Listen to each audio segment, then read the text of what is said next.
Is this even legal? Hey, I'm Chuck, the bureaucrat, and what with the holidays, you've probably heard of or experienced the 59-minute rule. This is where federal civilians are released from work 59 minutes before their normal departure time. And this is one of those places where understanding the different employment categories of government workers really comes into play. I mean, for military folks working out at some Army installation, it's not uncommon for your chain of command to give you some extra time off. Heck, they'll even give you whole days off.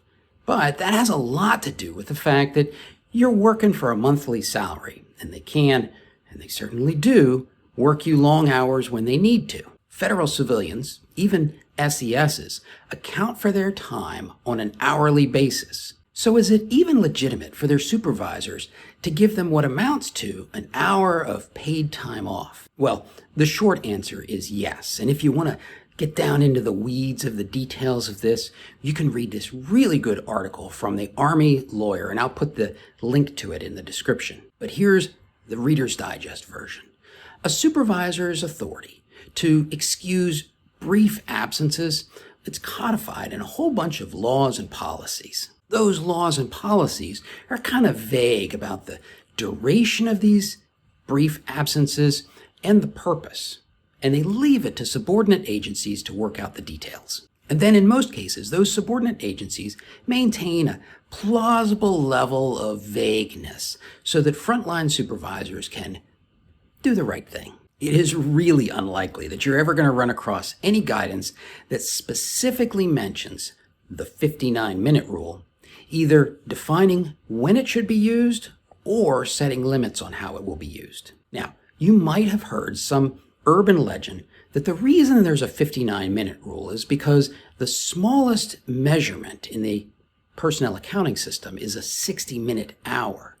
And as long as an employee works 1 minute in that hour, then they can take the other 59 off. Maybe in the olden days there was a grain of truth to that, but today it's not true.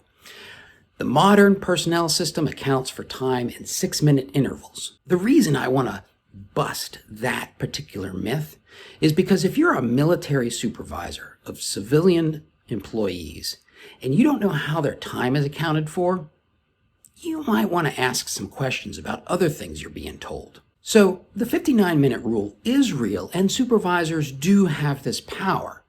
And now it becomes a question of, what are some best practices for its use? Well, first of all, you want to use it sparingly, and you don't want to be indiscriminate. You want a good reason. In the National Capital Region, you'll often see it used around the holidays, but it is not a festive gift. To my mind, what this does is it gives federal employees a little bit of wiggle room so that they can beat the traffic, so that they're not rushed on roads that are filled with holiday travelers. Another consideration with the 59-minute rule is when to announce it. A lot of frontline leaders will kind of drag their feet waiting for their boss to okay it. Frankly, too much delay is disrespectful to your team. I mean, imagine the person who works 7 till 4 and you wait until 3:30 to announce that there's going to be a 59-minute. Well, that's the same as not offering it at all. And you can imagine the resentment that grows in the office when the guy who works 8 to 5 leaves at 4. A good rule of thumb is to announce it by noon.